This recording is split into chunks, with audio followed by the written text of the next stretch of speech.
किसी गांव में एक किसान रहता था। इसके पास एक गधा था, बहुत मेहनती और सीधा सादा। किसान के सारे काम करता और उसका कोई हुक्म न टालता। जब देखो किसी न किसी काम में लगा रहता। किसान इसकी मुस्तैदी देखकर बहुत खुश होता। मगर इंसान हो या जानवर, हर किसी की हालत एक जैसी नहीं रहती। जब तक गधा जवान रहा खूब काम आया, और जब बूढ़ा हुआ तो बेचारा खेत पर काम करने या दूसरे काम काज करने की बजाय अक्सर घर ही पड़ा रहता, क्योंकि अब वो काम करने के काबिल नहीं रहा था। मालिक को इसकी ये बात बहुत बुरी मालूम होने लगी।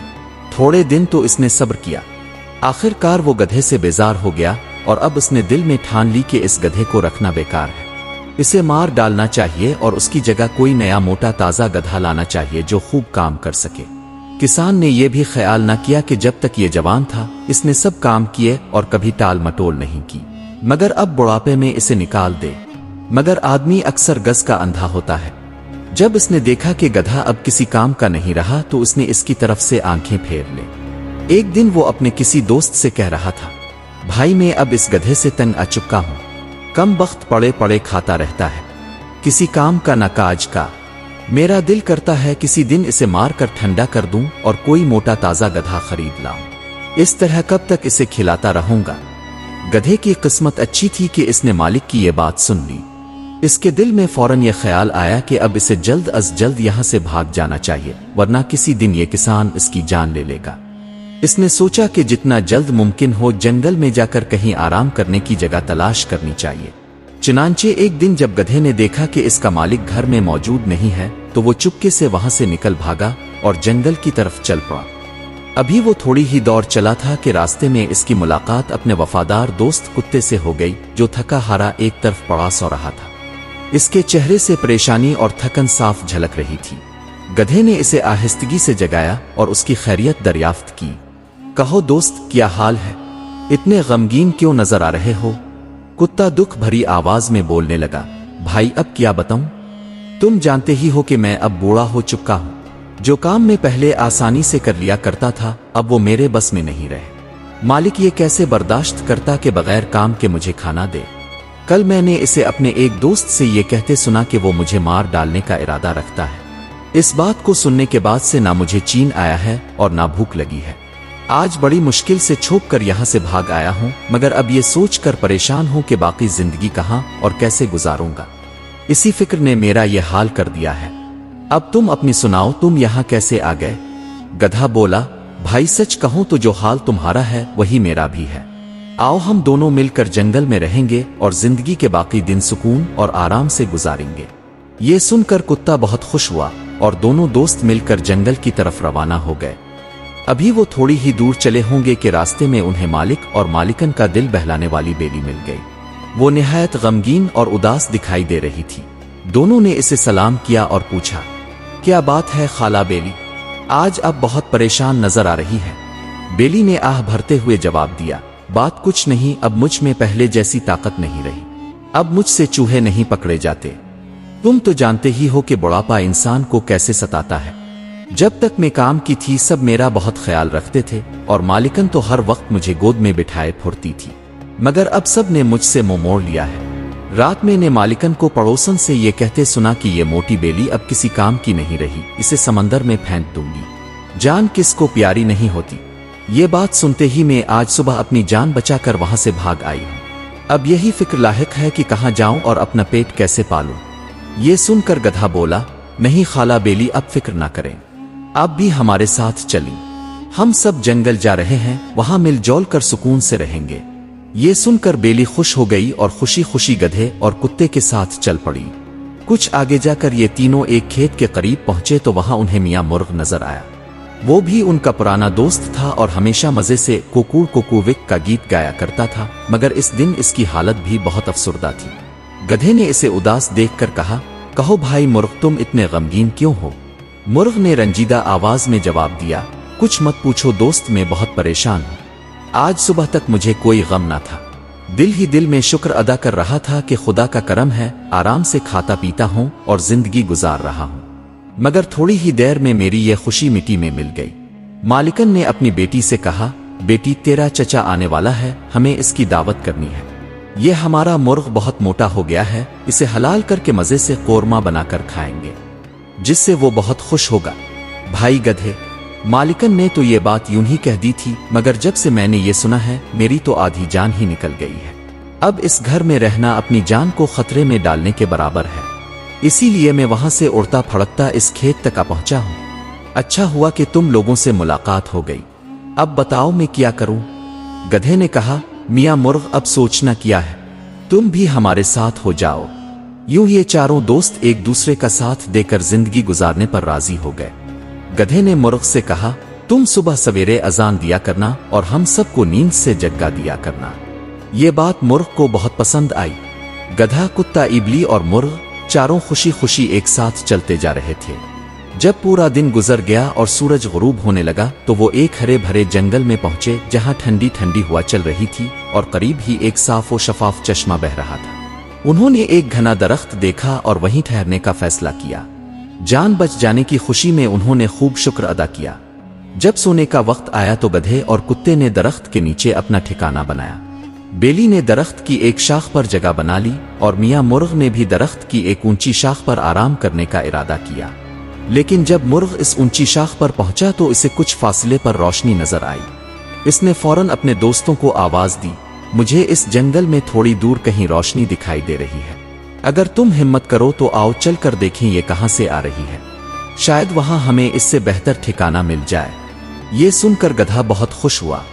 کتا بولا، دوستو جلدی کرو، شاید وہاں کوئی ہڈی یا گوشت کی بوٹی مل جائے، صبح سے پیٹ بھر کر کھانے کو کچھ نہیں ملا، بھوک سے برا حال ہے۔ یہ سن کر سب اٹھ کھڑے ہوئے اور اس جگہ کی طرف چل پڑے جہاں سے روشنی نظر آ رہی تھی۔ کچھ ہی دیر بعد انہوں نے گھنے جنگل کے اندر ایک گھر دیکھا۔ وہ وہاں اکیلا ہی گھر تھا، دراصل یہ چوروں کا ٹھکانہ تھا۔ یہ لوگ ادھر ادھر سے لوٹ مار اور چوری کر کے سامان لاتے اور اسی گھر میں چھپا کر رکھتے تھے اور وہیں رہ کر اپنی زندگی گزارتے تھے۔ گدھے نے گھر کے ارد گرد چکر لگایا تو اسے ایک چھوٹی سی کھڑکی نظر آ گئی۔ اس نے کھڑکی میں سر ڈال کر اندر جھانکا تو دیکھا کہ 6-7 چور دسترخوان کے گرد بیٹھے طرح طرح کے لذیذ کھانے کھا رہے ہیں۔ گدھے نے فوراً اپنے تمام دوستوں کو یہ منظر دکھایا اور کہا، اب بتاؤ ہمیں کیا کرنا چاہیے؟ مرغ بولا، بس یہی کہ ہم سب ایک دوسرے کی مدد سے گھر کے اندر پہنچیں اور ان چوروں کو یہاں سے بھگا دیں۔ گدھے نے کہا، یہ بات تو ٹھیک ہے، مگر یہ ہوگا کیسے؟ ہم اندر کیسے جائیں گے اور پھر چوروں سے نجات کیسے ملے گی؟ یہ سن کر چاروں دوست سر جوڑ کر بیٹھ گئے اور سوچنے لگے کہ ایسا کیا طریقہ اختیار کیا جائے جس سے آسانی سے کام بن جائے اور چوروں سے چھٹکارا مل جائے۔ کافی دیر سوچ بچار کے بعد انہیں ایک زبردست ترکیب سوچی۔ یہ خیال آتے ہی سب خوشی سے اچھل پڑے۔ اب گدھا اپنی پچھلی 2 ٹانگوں پر کھڑا ہو گیا اور اگلی دونوں ٹانگیں کھڑکی کے کنارے پر جما دیں۔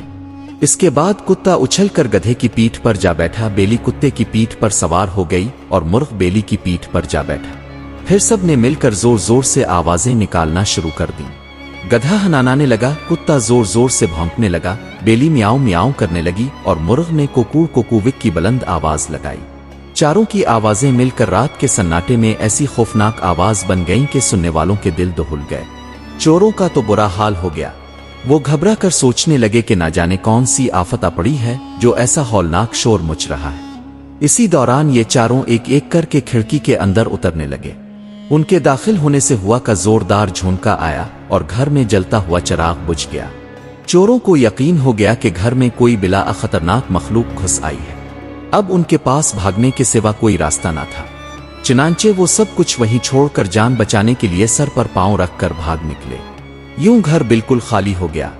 گھر میں داخل ہوتے ہی چاروں دوستوں نے سب سے پہلے کھانوں پر ہاتھ صاف کیا اور خوب پیٹ بھر کر کھایا۔ اس کے بعد انہوں نے آرام کرنے کی تیاری کی۔ گدھا آنگن میں سو گیا، کتا دروازے کے پیچھے لیٹ گیا، بیلی چولہے کے قریب جا کر آرام کرنے لگی اور مرغ نے گھر کی چھت پر ٹھکانہ بنا لیا۔ آدھی رات گزرنے کے بعد چوروں نے سوچا کہ اب آفت ٹل چکی ہوگی، اس لیے وہ اطمینان سے دوبارہ گھر میں داخل ہوئے۔ اندر مکمل سناٹا تھا، نہ کوئی آواز تھی اور نہ ہی کوئی شور۔ انہوں نے سمجھا کہ ہم بلاوجہ گھبرا کر بھاگ کھڑے ہوئے تھے، یہاں نہ کوئی چڑیل ہے اور نہ ہی کوئی بھوت۔ چوروں کا سردار نسبتاً بہادر تھا۔ اس نے ہمت کر کے گھر کے اندر قدم رکھا اور اندھیرے میں ادھر ادھر ہاتھ مار کر چراغ تلاش کر لیا، مگر جب اسے جلانے لگا تو دیا سلائی کی ڈبیا نہ ملی۔ इसी दौरान इसे बेली की आंखें अंगारों की तरह चमकती नजर आईं। इसने उन्हें आग समझा और चिराग जलाने के लिए आग लेने की नीयत से इस तरफ बढ़ा। अचानक बेली घबरा कर उठ बैठी और उसने जोर से सरदार के चेहरे पर पंजा मार दिया। इसके मुंह पर गहरा जख्म आया और खून बहने लगा। सरदार दर्द और खौफ से चीख उठा। वो समझा कि वाकई घर में कोई भूत मौजूद है जो इसे मार डालना चाहता है। घबराहट के आलम में वो दरवाजे की तरफ भागा तो कुत्ते से टकरा गया और कुत्ते ने फौरन इसके पांव पर काट लिया। डर के मारे वो तेजी से आंगन की तरफ दौड़ा जहां इसकी टुकर गधे से हो गई। गधे ने मौके पाकर जोरदार दालती मार दी। इस जोरदार आवाज से मुर्ग की आंख खिल गई। इसने छत पर खड़े होकर जोर जोर से बांग देना और शोर मचाना शुरू कर दिया। इन सब वाकयात से चूर के दिल में ऐसा खौफ बैठ गया कि इसके लिए कदम उठाना भी मुश्किल हो गया। बड़ी मुश्किल से लड़खड़ाता हुआ वो अपने साथियों तक पहुंचा और वहां जाकर जमीन पर गिर पड़ा। वो थकन और खौफ के मारे काफी देर तक बेहोश सा पड़ा रहा। कुछ देर बाद जब सरदार की हालत संभली तो एक साथी ने पूछा, क्या हुआ सरदार? इतना खौफ किस बात का है? सरदार कांपती आवाज में बोला, भाई क्या बताऊं, मैंने तो ऐसी बलाएं कहीं नहीं देखी। लगता है ये सब हमारे बुरे कामों की सजा है। सरदार ने कहा, अबे बेली कहां से आ गई वहां? हम कोई इतने डरपोक हैं कि जरा सी बात पर डर जाएं। चौथा चूर बोला, अरे हाँ ठीक तो कह रहे हो, हमने तो बड़े बड़ों के कान काटे हैं। कहने दो सरदार को क्या हुआ। तीसरा चूर बोला, मगर खुदा के लिए जल्दी बताइए। सरदार ने कहा, अच्छा तो सुनो और अब बीच में मत बोलना। सब चूर चुपचाप कान लगाकर बैठ गए और सरदार ने यूं कहना शुरू किया, भाई जैसे ही मैं घर में दाखिल हुआ चारों तरफ अंधेरा ही अंधेरा था। हम तो शाम ही को घर छोड़कर भागे थे। दिल में डर तो पहले से ही बैठा हुआ था। मैंने सोचा पहले चिराग ढूंढकर आग जला लूं फिर घर का हाल देखूंगा। ये सोचकर मैं चूल्हे की तरफ बढ़ा, मगर क्या देखता हूं, कोई बड़े बड़े बालों वाली और लंबी लंबी टांगों वाली चुड़ैल बैठी मुझे घोर रही है और उसकी आंखों से अंगारे बरस रहे हैं। इसकी सूरत इतनी खौफनाक थी कि डर के मारे मेरी जान निकलने लगी। मैंने दिल ही दिल में अल्लाह से पनाह मांगना शुरू कर दी, मगर वो चुड़ैल मुझे कहां छोड़ने वाली थी। वो उछलकर मेरे कंधे पर सवार हो गई और मेरे मुंह पर ऐसा पंजा मारा कि खून बहने लगा। मैंने जैसे तैसे खुद को संभाला और अपनी जान बचाने के लिए भाग खड़ा हुआ। डर के मारे आंखों के सामने अंधेरा छाया हुआ था और मुझे यूं लग रहा था जैसे इसकी आंखों से वाकई अंगारे बरस रहे हों। खैर मैं गिरता पड़ता बावर्ची खाने से बाहर निकला। अभी दरवाजे से निकलने ही ना पाया था कि एक और भूत ने आकर मेरा रास्ता रोक लिया। ये पहले वाले से भी ज्यादा खतरनाक था। इसके हाथ में एक छुरी थी। मुझे यकीन हो गया कि आज जान बचती नजर नहीं आती और ये मुझे इसी छुरी से हलाक कर डालेगा। मगर जान तो बहुत प्यारी होती है। मैंने सोचा कि अगर जरा सी देर और वहीं पड़ा रहा तो ये भूत और चुड़ैल मुझे मार कर खत्म कर देंगे, इसलिए मैं फौरन उठ बैठा। अब तुम ही बताओ मैंने क्या बुरा किया। उधर मैं घबराहट के आलम में घर से भाग रहा था और उधर वो भूत जो सबका सरदार मालूम होता था घर की छत पर खड़ा होकर जोर जोर से चला रहा था, निकालो इस बच्ची को, निकालो इस बच्ची को। ये सुनकर खौफ के मारे मेरी जान निकलने को हो गई। मैंने अभी घर से बाहर एक कदम ही रखा था कि एक बार फिर वही मिली जली आवाजें जो उन भूतों के शोर और गाने से पैदा हो रही थीं मेरे कानों तक पहुंची। भाइयों, मैं बड़ी मुश्किल से गिरता पड़ता तुम तक पहुंचा हूं। जिंदगी रही तो तुमसे मुलाकात हो गई, वरना हमारी मुलाकात क़यामत ही में होती। सरदार ने जब यह किस्सा खत्म किया तो चोरों का खौफ के मारे बुरा हाल हो गया। सब ने एक ज़बान होकर कहा, आप ठीक कहते हैं सरदार, हमें वाकई भूतों ने घेर लिया है। अब यहां रहना अपनी जान को खतरे में डालने के बराबर है। सरदार ने कहा, और नहीं तो क्या दोस्तों, इंसान को ऐसी जगह रहना चाहिए जहां चैन और सुकून नसीब हो। यूं भूतों के दरमियान रहेंगे तो 2 ही दिन में जान से हाथ धो बैठेंगे। फिर उन चोरों में से एक चूर जो सबसे ज्यादा समझदार था बोल उठा, अगर भागना ही है तो सरदार फिर देर न कीजिए। मेरे ख्याल में मगरिब की तरफ जो पहाड़ी है इसके करीब वाला जंगल ज्यादा महफूज है, वहीं जाकर रहना चाहिए।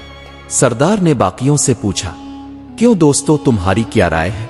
सब बोले, बिल्कुल सरदार, ये सही कहता है।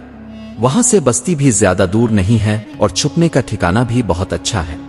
कोई कितना भी तलाश करे तलाश ना कर पाएगा। सरदार बोला, खैर ये तो ना कहो भाई, इस मुख के पुलिस वाले बड़े गजब के हैं। خلاصہ یہ کہ وہ چور سر پر پاؤں رکھ کر وہاں سے بھاگے اور سارا مکان مال سمیت ان خیالی بھوتوں کے حوالے کر کے اس پہاڑی کا راستہ لیا۔ وہ دن ہے اور آج کا دن۔